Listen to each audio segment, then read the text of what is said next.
Hello everyone, tarot with Sharma Shivika में मैं अपने सभी व्यूअर्स का बहुत सारा वेलकम करती हूँ। आई होप आप सब लोग बहुत अच्छे होंगे, अपनी वाइब्रेशंस को रेज कर रहे होंगे, सभी का बहुत अच्छा सोच रहे होंगे और अपने साथ भी सब कुछ अच्छा अच्छा कर रहे होंगे, क्रिएट कर रहे होंगे, मैनिफेस्ट कर रहे होंगे। सो गाइज, आइए देखते हैं आपके पार्टनर की नजर में आप कैसे इंसान हैं। पार्टनर का नजरिया क्या है आपको लेकर, आपके व्यक्तित्व, आपकी पर्सनालिटी को लेकर, एज अ पर्सन ये आपको कैसा मानते हैं। ठीक है, जिस भी तरह के रिश्ते में आप डील कर रहे हैं, जानते हैं आपके पार्टनर का नजरिया आपके लिए क्या है, कैसा इंसान मानते हैं ये आपको, क्या देखते हैं आपके अंदर, ये क्या इनकी ऑब्जर्वेशन है। याद रखिए, ये जनरल कलेक्टिव टाइमलेस रीडिंग है, तो जब भी आएगी आपके सामने आपके साथ रेजोनेट कर सकती है इसकी एनर्जीज। जो रेजोनेट करती हैं वो आप क्लेम कर सकते हैं, जो नहीं रेजोनेट करती हैं उन्हें आप छोड़ सकते हैं। ठीक है, यूनिवर्स मुझे प्लीज बताएं, मेरे व्यूवर्स अपने लव लाइफ में जिस भी व्यक्ति के साथ डील कर रहे हैं, जैसे भी रिश्ते में हैं, करंट में जो भी सिचुएशन चल रहा है, उनके पार्टनर का नजरिया उन्हें लेकर क्या है, मेरे व्यूवर्स को कैसा इंसान मानते हैं, क्या चीजें हैं उनके अंदर, उनकी ऑब्जर्वेशन क्या है, जितना भी समय इस कनेक्शन को हुआ है, वो किस तरह से देखते हैं इस रिश्ते को। फर्स्ट है यहाँ पर पेशेंस, सेकंड है मैरिज, थर्ड है क्लैरिफिकेशन, ओ नेक्स्ट है crush, and last we have isolation. ठीक है, bottom of the deck we have heart break. अरे बाप रे, और देखते हैं गाइस, दूसरे डेक से भी जानते हैं। क्लैरिफिकेशन मैं लूंगी जरूर इसके लिए, क्योंकि ये करंट फीलिंग्स वाला डेक है।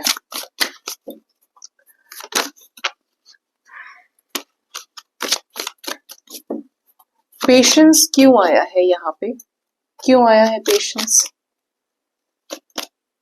सेवन ऑफ वॉन्ड्स,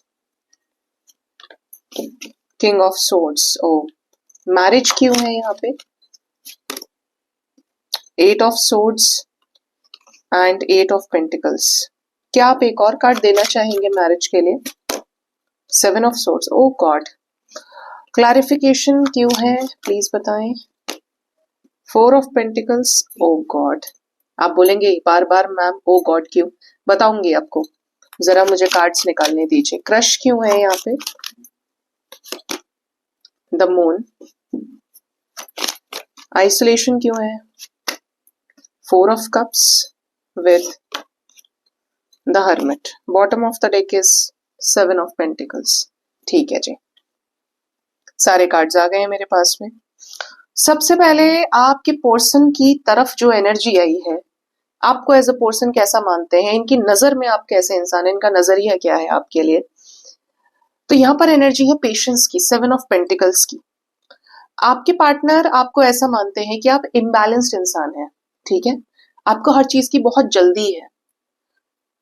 ये कैसे है? प्रैक्टिकल है। ठीक है, आपके अंदर देखिए, इम्पेशेंट वो होगा, इम्बैलेंस वो होगा ज्यादा, जो भावनाओं से चलेगा। ठीक है, आप अपने पार्टनर से प्यार करते हैं तो प्यार अपने साथ, जो एक 3D मटेरियलिस्टिक प्यार होता है ना, वो अपने साथ पॉजिटिवनेस लेकर आता है, फियर ऑफ लूजिंग लेकर आता है, खोने का डर, प्रोटेक्टिवनेस लेकर आता है। ठीक है, आप अगर बहुत ज्यादा फेमिनिन एनर्जी के व्यक्ति हैं, ज्यादा भावनाओं से जुड़े हुए हैं, ज्यादा किया है आपने इस रिश्ते में, तो पार्टनर ये मानते हैं आपको, इनकी नजर में, कि आप पेशेंस नहीं रख सकते। ये आपके साथ आगे तक चलने के लिए तैयार हैं, ये आपसे एक्सपेक्ट भी कर रहे हैं कि आपके लिए ये एफर्ट्स डालें, तो आप भी इनका साथ न छोड़ें, आप इनके साथ रहें, क्योंकि इनको ऐसा लगता है कि कुछ चीजें, कुछ असाइनमेंट्स जरूरी हैं पूरे करने, चाहे वो घर की जिम्मेदारियां हो, या इनके कुछ बड़े सपने हो, या ये किसी ऐसी सिचुएशन में हो जहां पे समय लग रहा है। ठीक है, ये चाहते हैं कि आप इनका साथ दें, एफर्ट्स डालें, ये आपके साथ एक्टिवेटेड कनेक्शन में रहना चाहते हैं। इनका मैसेज ये भी है अंदर से कि मैं, एक होता है ना जनरल, मैंने कई बार पर्सनल रीडिंग करी है, तो उसमें की एनर्जी है कि वो एफर्ट्स डालना चाहते हैं या डालना चाहती हैं, मैं चलूंगा उसके साथ आगे तक, लेकिन मुझे समय तो दे कुछ करने के लिए। रोज बताना पड़ता है, रोज समझाना पड़ता है, लेकिन फिर वही चीज है, मेरे हालातों को तो समझे। तो कहीं ना कहीं इनके अंदर वो वाला मुझे सिचुएशन दिख रहा है। नेक्स्ट एनर्जी है मैरिज की। ये आपसे शादी करना चाहते हैं। इन्होंने आपके अंदर स्पाउस मटेरियल देखा है, हस्बैंड आपको वाइफ मटेरियल के तौर पे कंसिडर किया है, अपने वामांग में आपको जगह देने के बारे में आपके पर्सन ने सोचा है। डजेंट मैटर आपका रिश्ता किस तरीके का है, ये किसी के साथ मैरिड है या नहीं है, बट इन्होंने आपको उस जगह देखा है। जो कोई भी इंसान जिससे प्यार करता है उसको उस लेवल पे देखता है, उस नजर से देखता है कि आप इनके हैं तो इनके होके रहे। अब हो सकता है कि किसी और के साथ ये मैरिड है, तब भी ये चाहते हैं कि आप किसी से ना बात करें। आपकी एनर्जी इनके टुवर्ड्स ये रहनी चाहिए, आपका प्यार इनके टुवर्ड्स ही रहना चाहिए। ठीक है, यहां पर एनर्जी है, क्लैरिफिकेशन में आई है 8 of swords, 8 of pentacles with 7 of swords. ठीक है, आपके पार्टनर को ऐसा लगता है कि अगर आप किसी के साथ मैरिड हैं या अगर आप किसी के साथ अनमैरिड हैं, मतलब शादी नहीं हुई आपकी, लेकिन आपको फैमिली प्रेशर बहुत ज्यादा है, तो इन्हें ऐसा फील होता है कि आपके साथ तो ये इस रिश्ते को चलाना चाहते हैं, लेकिन आप के प्रेशर, आपके ऊपर प्रेशर होने की वजह से आप इस रिश्ते से बैकआउट करने के लिए बोल देते हैं। जैसे आपने कभी इनको बोला हो, तुमने मेरे लिए एफर्ट्स नहीं डाले तो मैं किसी और से शादी कर लूंगा या कर लूंगी, मैं मूव ऑन कर जाऊंगा या कर लूंगी, मुझे ब्रेकअप करना है। अगर आपने ये चीजें रिलेशनशिप में बड़ी कॉमन होती हैं तो इनको वो चीज बहुत हर्ट करती है, स्पेशली अगर ये बैचलर है तो ये शादी के बारे में आप ही ये साथ सोच रहे हैं और इन्हें चाहिए कि आपसे शादी करें तो आप ये ना करें, बोलते ना पिंच करना दिमाग में, तो ये उस चीज से थोड़ा सा परेशान हो जाते हैं। सेकंड, यहाँ पर ये क्लियर सिचुएशन है कि आपके पार्टनर ये कुछ लोगों से रेजोनेट करेगा। जैसे आप किसी के साथ मैरिड हैं, ये किसी के साथ मैरिड है, या आप सिंगल हो सकते हैं बट ये जरूर मैरिड है। ठीक है, तो ये किसी ऐसी शादी में है जहां पे ये पूरी तरीके से ट्रैप्ड है। ठीक है, और ये चाहते हैं कि आप इन्हें उस नजर से देखें और एक्सेप्ट करें कि हाँ this person is married, my partner is married, तो मुझे एडजस्ट करना है कि अगर आज वो अपनी फैमिली के साथ है, अपने बच्चों के साथ है, तो मेरे अंदर इतना सब्र और पेशेंस होना चाहिए कि वो मुझे खुद से कॉल कर लेगा या कर लेगी, वो कहीं नहीं जा रहा है या जा रही है, क्योंकि उसको अपने फैमिली को भी देखना है। अगर आप यहाँ पे कमी करते हैं तो इनको यहाँ पे इस चीज से प्रॉब्लम है। आप भी कह सकते हैं कि भाई मेरा भी परिवार है, मेरी भी नेसेसिटीज है, बट इनकी तरफ से यह है कि ये चाहते हैं कि आप इनको अंडरस्टैंड करिए, इनकी ये शिकायत है। ठीक है, थर्ड जो एनर्जी है वो है क्लैरिफिकेशन की। ये थक गए आपको एक्सप्लेन करते करते कि ये कहाँ सही थे, इन्होंने क्या किया है, इनके घर में क्या हालात है, इनके घर में क्या परिस्थितियां हैं, इनके डेली लाइफ में क्या कुछ चल रहा है। ठीक है, तो ये अब आपको और क्लैरिफिकेशन नहीं देना चाहते। इनको ऐसा लग रहा है कि आप समझाने से भी नहीं समझेंगे, या तो आप इनको ऊपर बहुत शक करते हैं। अगर ये ऑनलाइन आए, आपसे बात नहीं करी, तो आपके दिमाग में कि ये किसी और के साथ है, किसी और से लगा है या लगी है। आपने इन्हें कहीं पार्टी में देखा, इनका स्टेटस देखा, स्टोरी देखी, तो आपको शक हुआ कि मेरे मैसेज का तो रिप्लाई नहीं किया, वहां चला गया, वहां चली गई, मुझे बताया नहीं। अगर किसी भी वजह से ऊपर नीचे चीजें हुई हैं तो ये आपको शकी मानते हैं। ठीक है, और ये थक गए हैं कि ये आपको और एक्सप्लेन नहीं करना चाहते। ठीक है, कारण क्या है, एक्सप्लेन करते करते करते करते ये कहीं ना कहीं अपने आप को डिसरिस्पेक्टेड फील कर रहे हैं। यार मेरी बेइज्जती है, जब मुझे रोज ही बताना पड़ रहा है, अगले इंसान को ट्रस्ट ही नहीं है, तो अब मुझे एक्सप्लेन करना ही नहीं, अब मैं कुछ नहीं करूंगा या कुछ नहीं करूंगी। तो अगर किसी का रिश्ता इस लेवल पे फ्रस्ट्रेशन से गुजर रहा है, आप बहुत ज्यादा शॉर्ट टेम्पर्ड है, सेंसिटिव है, और आपको यही पर्सन चाहिए, तो आपको इन्हें समझना पड़ेगा। ठीक है, हर इंसान एक अलग दिमाग का इंसान है। हम प्यार में किसी को खरीद नहीं लेते हैं। हमने कोई अमर पट्टा नहीं लिखवाया किसी से, कोई स्टैंप नहीं लगवाया कि फलाना इंसान मेरे हिसाब से उसी दुनिया को देखेगा, या मैं जो बोलूंगा या वही करेगा या करेगी। ये सोच से आपको थोड़ा सा फ्री करना पड़ेगा अपने आप को, क्योंकि ये इस चीज से परेशान हो रहे हैं। ठीक है, ये आपके लिए बड़ी काम की रीडिंग है, क्योंकि यहाँ पर जो एनर्जीज है ना, वो आपको अपने ऊपर काम करने के लिए फोर्स करेंगी, आपको सिखाएंगी, आपको उस पॉइंट को आपको देखने पे मजबूर करेंगी जिनकी वजह से आपका रिश्ता खराब हुआ है, जिनका खराब हो चुका है, जो सेपरेशन में है, और जिनका ऑलरेडी खराब चल रहा है कि बातचीत तो है लेकिन झगड़े बहुत ज्यादा है, एक छत के नीचे भी आप एक साथ नहीं है। ठीक है, इमोशनल सेपरेशन है। क्लैरिफिकेशन में आया है 4 ऑफ पेंटिकल्स। ये आपको ये बताना चाहते हैं कि इनकी जो आपके लिए एक नजरिया भी है कि जब ये आपके हैं तो आपके हैं, ये दुनिया में किसी के भी साथ है, किसी के भी पास है, कितने ही बिजी हैं, आपके मैसेज का रिप्लाई नहीं दे रहे हैं, आपके मैसेज टाइम से सीन नहीं कर रहे हैं, अगर हफ्ते भर बाद मैसेज कर रहे हैं या 2-3 दिन के बाद कर रहे हैं, आपको इन्फॉर्म किया लेकिन आप अंडरस्टैंड नहीं कर पा रहे, इनके घर में कोई बड़ी बात हो गई है, तो ये आपको ये बता रहे हैं कि ये आपके हैं तो आप ही के रहेंगे। आप इनसे हर एक चीज का वैलिडेशन, क्लैरिफिकेशन ना मांगे कि रिलेशनशिप में होता है तो बताना पड़ता है, ये उस चीज के लिए तैयार नहीं है। ये कहीं ना कहीं आपको सही इंसान कंसिडर नहीं कर रहे हैं कि इनके मन में तो आपको लेकर बहुत जगह है लेकिन आप इन पे ट्रस्ट नहीं कर पा रहे हो, ये आपको हर एक चीज का क्यों प्रूफ चाहिए। ठीक है, तो ट्रस्ट एक बड़ी बात है रिश्ते में। थर्ड जो है वो है क्रश, ये आपके सीक्रेट क्रश भी हैं।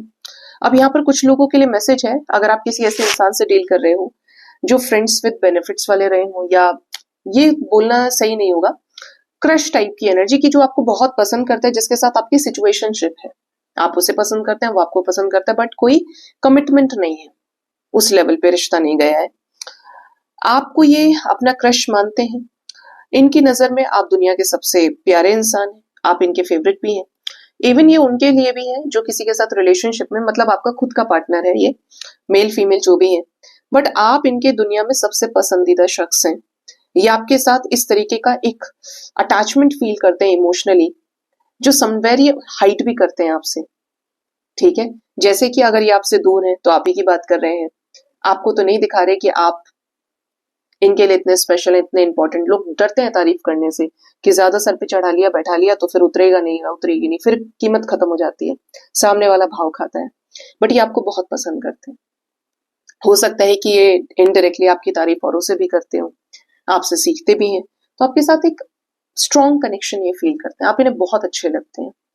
जिस चीज की वजह से हो सकता है इन्होंने आपको कुछ कॉम्प्लीमेंट्स भी किए हो, आपके हाथ में है कि आप ये कॉम्प्लीमेंट्स को पॉजिटिव डायरेक्शन में यूज कर सकते हैं, अपने रिश्ते को निखारने के लिए, बेहतर करने के लिए। ठीक है, लास्ट जो है वो है आइसोलेशन। ये चाहते हैं कि आप इन्हें अकेला छोड़ दें, आई एम नॉट इंटरेस्टेड। ये उनकी सिचुएशन हो सकती है जिनके पार्टनर ने जानबूझकर आपको ब्लॉक किया है, या फिर ये आपके साथ इस रिश्ते में नहीं रहना चाहते, आपसे खुद बोला है कि तुम मेरा पीछा छोड़ दो, देखो मैं तुम्हारे सामने हाथ जोड़ रहा हूँ या जोड़ रही हूँ, मेरी जिंदगी से चले जाओ। ठीक है, कारण क्या है यहाँ पे? The hermit and 4 of cups, ये आपके प्रपोजल को रिजेक्ट कर रहे हैं, नो कांटेक्ट में चले गए हैं, या तो ये पीरियड इनका सेल्फ हीलिंग का है जिसमें आप जबरदस्ती नहीं कर सकते, अवेकनिंग का है, या फिर इनके लाइफ में कोई और है जिसकी वजह से इन्होंने आपके प्रपोजल को रिजेक्ट किया हो, या अब ये तैयार नहीं है किसी और 3D मटेरियलिस्टिक फैक्टर की वजह से। इनको आपसे शिकायत है कि आप चेज ना करें। ये आपको हो सकता है जिसको बहुत शिद्दत वाला प्यार हुआ हो, या अगर आपका प्यार वन साइडेड है, still you are watching this reading, तो ऐसे में ये आपको कहीं ना कहीं डेस्पो, साइको कंसिडर करते हैं। ठीक है, क्यों है ये कि मेरे पीछे ही पड़ गया या पड़ गई, जब मैंने कह दिया मुझे नहीं चाहिए ये, तो मुझे क्यों मैसेज कर रहा है या कर रही है, मुझे क्यों कॉल करता है या क्यों मुझे देख रहा है, मतलब बहुत सारी चीजें जहां पे ये मान रहे हैं कि भाई मैं तो 1% भी एफर्ट नहीं दे रहा हूँ या दे रही हूँ, लेकिन ये मेरे पीछे क्यों है। तो अगर किसी का ऐसा सिचुएशन है, एज सून एज पॉसिबल छोड़ दीजिए कनेक्शन, अटैचमेंट खत्म करिए, यू डिजर्व समवन बेटर। कारण क्या है कि आप उस रिश्ते में कोशिश कर सकते हैं जिस रिश्ते में आपको 1% भी एफर्ट मिल रहा है, आपको कोई डिसरिस्पेक्ट नहीं कर रहा है, और किसी ने आपसे मुंह से ही कह दिया, किसी की हरकतों ने ही बोल दिया, तो फिर वहां पर नहीं, ताली एक हाथ से कभी नहीं बजती गाइस। तो जो आपकी तरफ एक भी एफर्ट डाले उसे आप टॉप पर रखिए, और जो आपकी तरफ एक भी एफर्ट नहीं डाल रहा है उसे आप रिलीज करिए, क्योंकि हमेशा उस इंसान को यही रहेगा कि तुम ही मेरे पीछे आए थे या आई थी, मैं नहीं आया था या आई थी। तो ऐसे में अपने आप को क्यों डिसरेस्पेक्ट फील कराना है। और वैसे भी लव अनकंडीशनल है ना, तो अगर आपको अपना प्यार रखना है जिंदा, जो कि नहीं बचेगा, क्योंकि प्यार वासनाओं के पीछे भागता है, प्यार में अगर आपको वो ना मिले तो वो प्यार जुनून बन जाएगा जिसे आप पाना चाहते हैं, वो मिल गया तो ठीक है, नहीं है तो प्यार खत्म हो जाता है 3D वाला। बचता है सिर्फ कौन सा? वो divine love, pure kind of divine love, जिसे हम अनकंडीशनल बोलते हैं, जिसमें कोई डिजायर नहीं है। सेपरेशन में भी प्यार है, मिल गए तो भी प्यार है, बिछड़ गए तो भी प्यार है। प्यार इज लाइक जब प्यार ही भक्ति बन जाए। तो अगर आपको प्यार है तो आप कनेक्शन तो स्टॉप करिए, लेकिन अनकंडीशनली करके यूनिवर्स में एनर्जी दे दीजिए। जो आपका होगा, आपको समझेगा, वो आपकी लाइफ में आएगा, बढ़कर आपको प्यार करेगा। अनकंडीशनल करने की जरूरत है। कंडीशन फिक्स नहीं करनी है कि मुझसे बात करे, मुझे इसे चेज करना है, मेरी सुन ले, मेरी बातों को माने, मेरे साथ रहे। Don't do that. अगर सामने वाला इंटरेस्टेड नहीं है तो एक भी एफर्ट आपको 3D में नहीं देना है, करना ही नहीं है। ठीक है, तो ये रीडिंग यहाँ पर निकल के आई है। सो गाइज बताइएगा जरूर कमेंट सेक्शन में किसके साथ क्या क्या एनर्जीज रेजोनेट करी। होप इस रीडिंग से आपको गाइडेंस मिली होगी। अपना बहुत ज्यादा ख्याल रखिए। Thank you so much, bye bye, take care.